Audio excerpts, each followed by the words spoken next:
Erica, this is our last episode of Romance Awareness Month. It's really sad. I'm super sad. But to close it out, we have someone here to tell us a story about the romance community's heart of gold, pun intended, because we like our puns.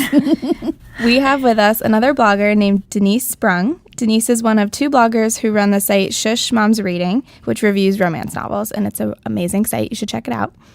Denise lost her brother to suicide 13 years ago, and she started the Keith Milano Memorial Fund to honor him. So Denise's story, we think, really shows the power of the romance community and how love is really all we have at the end. So, Denise, can you tell us how this all began? Sure. First, thank you so much for having me. Your podcasts have been so much fun. Christine and I have been listening to them and sharing them. Thank you. I lost my brother in 2004 to suicide. Keith was bipolar. Our family decided really in that moment that we were going to be open and honest about Keith's death and his struggle with bipolar disorder. So Katie Ashley is a New York Times bestseller who her indie book hit the New York Times bestseller list. And as a reward to readers, she wrote a short novella.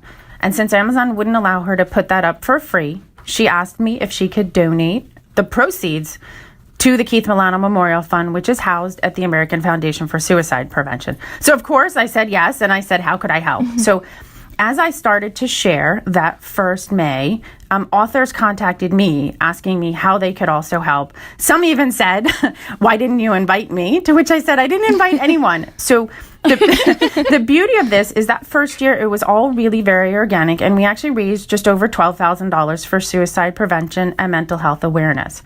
The second year, I that send invites out to authors who I knew or Christine knew, and now this past May, we had just under 40 authors. Some I've read, some Christine read, some who were invited by other authors, and we raised over $30,000.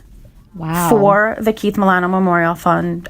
It's been both an opening of the wallet, which is important, but also an opening of the heart and really sharing stories and people, not only talking about, unfortunately, some who've lost those to suicide, but more importantly, those stories of people who've found help or who continue to fight that battle and are determined to find help out there and connect with others. I've gotten personal notes and personal letters from people, some who were very close to taking their own lives, who said, it was something you posted or something you said, or Keith popped into my mind and then I just couldn't. And that is just the reason why we've decided to do what we do. So that was probably a little heavier than we extended a romance podcast to be. Totally fine. But and there are some great romance novels out there with mental health woven into, both the primary characters or the secondary characters. And I think that stepping forward and bringing that in and understanding that it's part of the tapestry of who humanity is becomes even more beautiful than just the words on the page. Yeah, I love that about the community. We've talked about this already a little bit, that authors are writing about real issues, and that can be mental health, it can be domestic abuse, it can be a lot of things. So it's great that they're pouring that into their writing, but now there's an opportunity here to put their money with it too and really help the cause. Can you tell us what the money goes to, what kind of research and stuff it helps? So Keith's fund sits at the American Foundation for Suicide Prevention, which is the largest nonprofit in this space, and our family releases funds as we see programs that we find compelling. Early on, one of the first things that we funded was a campaign called More Than Sad, and you can go to morethansad.org, and that is designed to help dialogue between high schoolers, and it very much speaks to the teen, but more importantly, the teen sitting next to the teen who's suffering. And it talks to teens about the fact that don't feel as if you're violating your friend's trust. You could be saving their lives.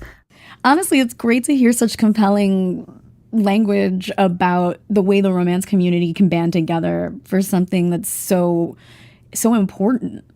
I think that's the beauty of it here, and I think that the amount of money that we've raised recently, I think shows the good that can be in social media. And social media really can be social, and it can be a community, but not dissimilar to many things in our lives. Negative, unfortunately, seems to trend better than positive. So I want to thank you, ladies, for the opportunity to bring the beauty of what the romance community has done, the beauty of how the book community has not just come together to raise funds. I mean, since Keith's death, we've raised over $1 million.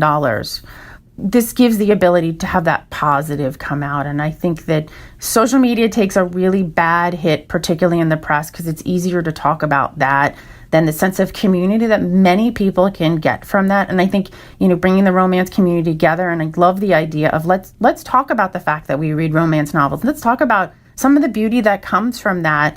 And as you said, Erica, the fact that many topics can be brought up and the fact that a reader can pick that book up and feel a sense of connection is beautiful. Yeah. I think that's a perfect note to end. Thank you. I don't even know what else to say. Thank you so much for joining us and sharing all this information with us. Yeah. Nope. And we'll make sure that all of this information is in the liner notes that this for the episode that this appears in. And if you want any more information, you can reach Denise at Denise, DENISE .sprung, SPRUNG @gmail.com.